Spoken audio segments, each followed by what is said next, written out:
Good morning, friends. This is SK Malviya with your favorite YouTube channel InkJohn. InkJohn, which provides a platform to the students who are preparing for competitive examinations. यह सभी तरह की भर्ती परीक्षाओं, recruitment examinations के लिए आपके English की प्रॉब्लम्स को सॉल्व आउट करने का एक प्लेटफॉर्म है।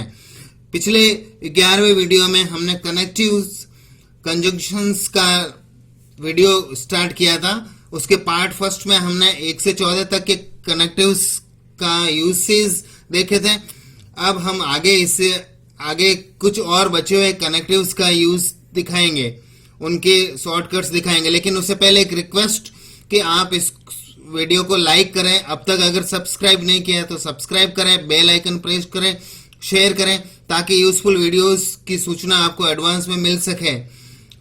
एक और जानकारी आपको देना चाहूंगा, अगर इस टॉपिक्स के बारे में कोई इश्यूज है, आपकी कोई क्वेरीज है, तो आप इसके इंट्रोडक्शन में दे रखे, डिस्क्रिप्शन में दे रखे लिंक पर जो है आप उस व्हाट्सएप नंबर पर व्हाट्सएप कर सकते हैं, मेल आईडी पर आप मेल कर सकते हैं और अपनी क्वेरी का प्रॉपर रिप्लाई आप पा सकते हैं। तो लीजिए फ्रेंड्स, हाजिर है कंजंक्शंस पार्ट 2 का ये video lessons.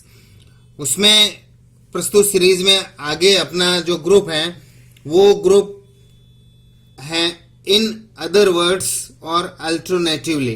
In other words जिसको अपन दूसरे शब्दों में हिंदी में कह सकते हैं, और अल्टरनेटिवली जिसको हिंदी में अंततः या वैकल्पिक रूप में कह सकते हैं। इन दोनों ही कंजंक्शंस का प्रयोग किसी वैकल्पिक या विरोधी विचारों को जोड़ने के लिए किया जाता है।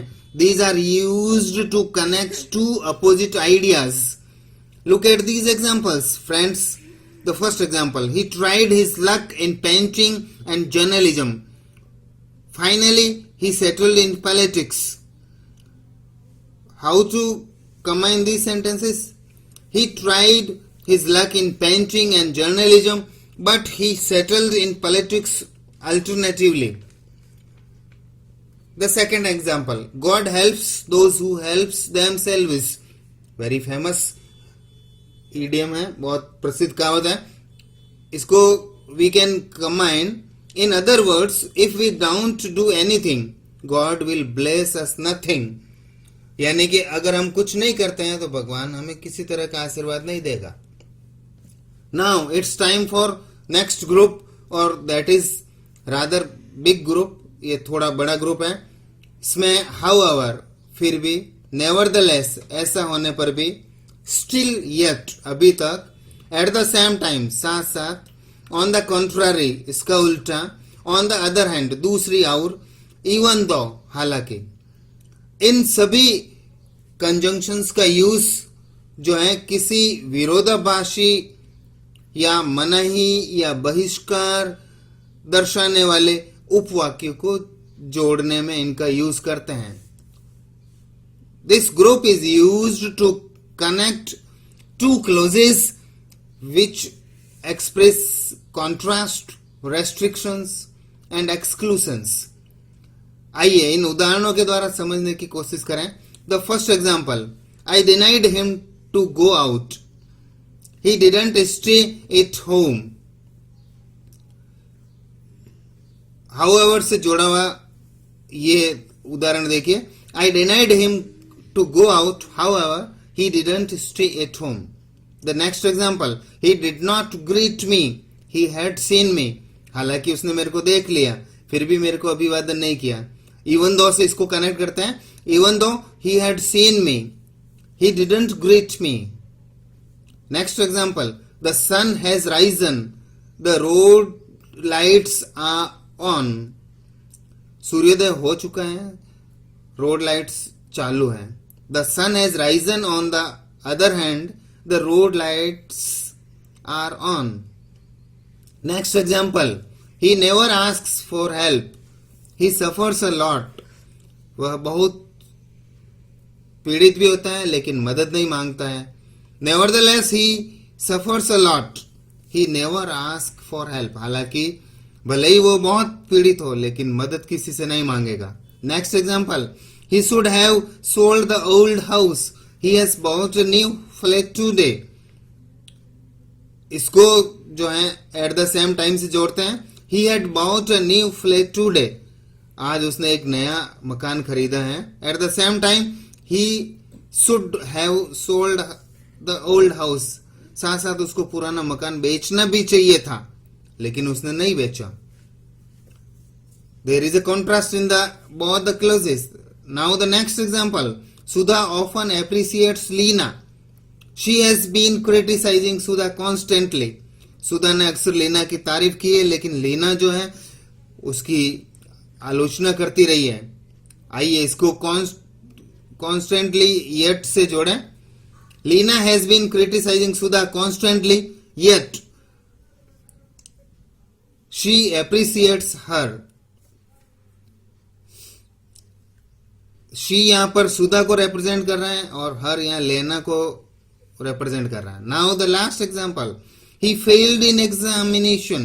ही was prompted to the next class. हालांकि उसको अगली क्लास में भर्ती कर दिया गया, प्रमोट कर दिया गया, वो परीक्षा में फेल हो गया था. Even though he failed in examination, he was promoted to the next class. So friends, इस पूरे ग्रुप के सारे एग्जाम्पल्स में या तो कॉन्ट्रास्ट है या रेस्ट्रिक्शंस है या कोई एक्सक्लूजन है. दोनों क्लोजेज में इस तरह के आइडियाज को जोड़ने के लिए इस ग्रुप का प्रयोग किया था.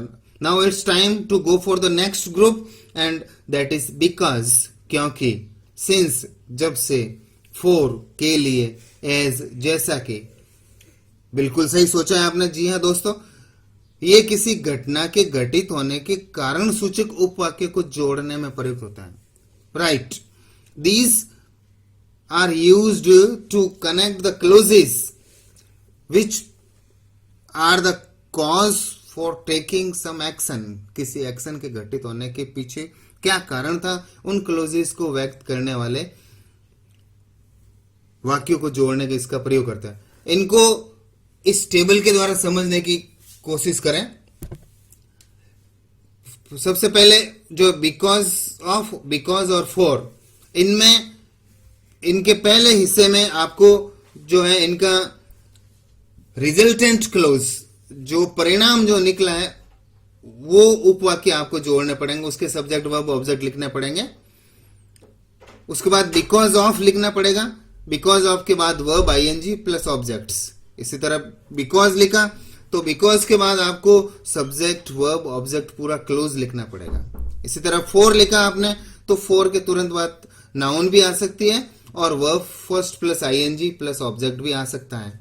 यानी बिकॉज ऑफ, बिकॉज और फॉर के बाद जो है रीजन क्लोज, कारण सूचक उपवाक्य जोड़ा जाता है.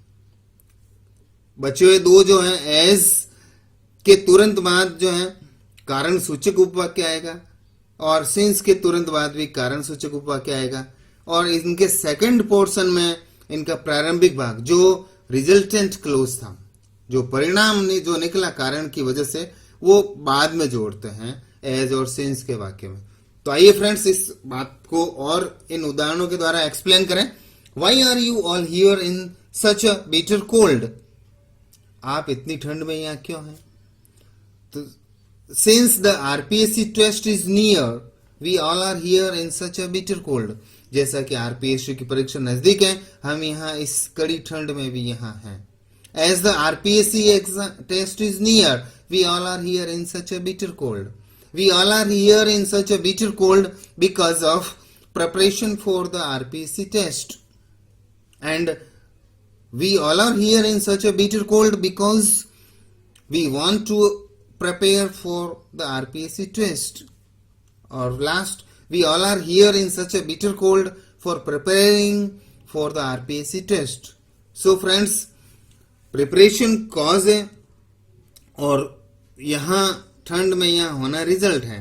तो इनको अलग अलग चारों पांचों जो है इनके क्लोजेस के जो डिवाइसेस है उनके द्वारा जोड़ा है.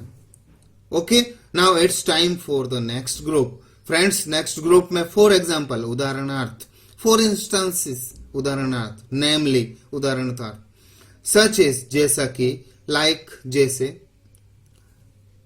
This group is used to introduce examples. There are used to give further explanation. साथियों, इन डिवाइसेस का प्रयोग उदाहरण इंट्रोड्यूस करने के लिए करते हैं, किसी टर्म का और आगे एक्सप्लेन करते हैं, उसका और आगे व्याख्या, अधिक व्याख्या करनी है तो इनका प्रयोग अपन कर सकते हैं। Look at this example. Our India is facing many gigantic problems. For instances, namely such as like, इनमें से कोई भी एक कनेक्टिव लेते हुए population explosion, terrorism, unemployment etcetera.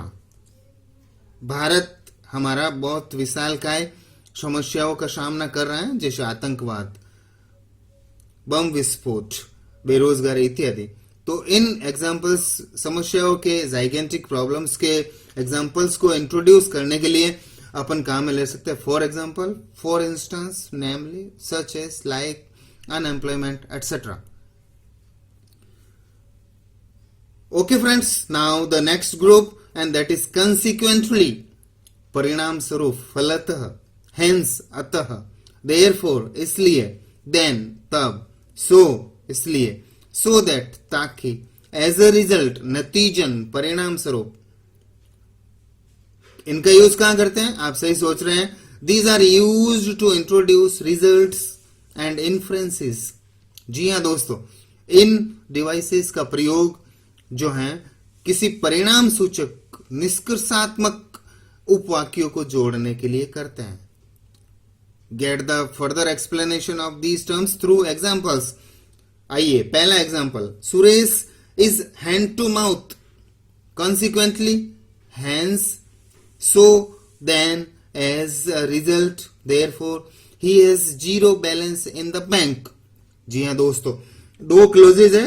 पहला clause, Suresh is hand to mouth, Suresh बिल्कुल उसके पास जो है असहाय है, वो बिल्कुल, परिणाम स्वरूप उसके बैंक के बैलेंस की राशि शून्य है। तो इस स्थिति को अपन ने जो है इन डिवाइसेस के द्वारा जोड़ा था। Second example, he toils hard so that he can meet his ambition. वह पसीना बहाता है, परिश्रम करता है, ताकि वह अपनी आकांक्षाओं को पूरा कर सके। तो ये सारे जो सेकंड इसका पोर्शन है, वो रिजल्ट को जोड़ने के लिए, निष्कर्ष को जोड़ने के लिए प्रयोग में किया गया। Now the next conjunction and that is if, जिसका मतलब यदि, प्रोवाइडेड दैट यानी यदि ऐसा हो तो, अनलेस यानी जब तक कि नहीं, और इन केस। ये सारे डिवाइसेस जो है किसी शर्त सूचक उपवाक्य को जोड़ने के लिए करते हैं। कोई कार्य घटित होगा कब? जब वो शर्त पूरी होगी। All these are use to connect the conditional clauses. जी हां, शर्तिया उपवाक्य को जोड़ने के लिए इनका प्रयोग करते हैं। Look at the example, how can one get in unless someone open the door. बिल्कुल सही कहा कि यदि कोई दरवाजा नहीं खोलेगा तो कोई व्यक्ति अंदर कैसे आएगा? तो अंदर आने की शर्त है दरवाजा खुला होना। और जो है उसको व्यक्त किया है, how can one get in unless someone open the door. Second example, if provided that in case it rains heavily the Jaswant Sagar dam will collapse. यदि भारी वर्षा होती है तो जसवंत सागर बांध ढेर हो जाएगा, गिर जाएगा। तो इसमें जो ये शर्त है, यदि भारी वर्षा होना, दिस इज कंडीशनल क्लोज। इसके शुरुआत में इफ या प्रोवाइडेड दैट या इन केस लगा के इस शर्त को व्यक्त किया गया, और इसका कॉन्सिक्वेंशियल, परिणामिक जो वाक्य शर्त पूरी होने पर, वो सेकंड वाक्य आया है। So friends, these are the connectives to express conditions. Now it's time for the next group, and that is as is, ऐसा की, so as, ऐसा की, rather than, किंचित, then, से। इनका प्रयोग किसी अवस्था सूचक वाक्य या एक्शन को आश्रित उपवाक्य की अवस्था या एक्शन से तुलना करने के लिए करते हैं. You are thinking right, friends? These are used to introduce some subordinate clauses or some conditional clauses or some comparative clauses.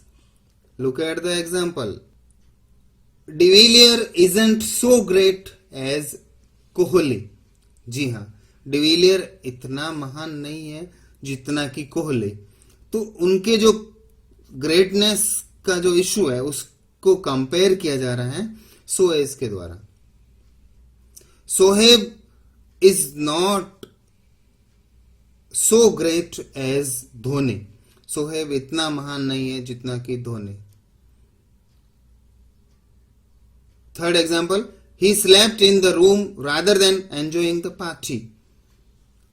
Party का लुत्फ लेने की बजाय वो कमरे में सो गया. rather than. Jaisalmer is hotter than Jaipur. Friends, इनका यूजेस अपन कंपैरिजन में के टॉपिक में और ज्यादा डिटेल से देखेंगे.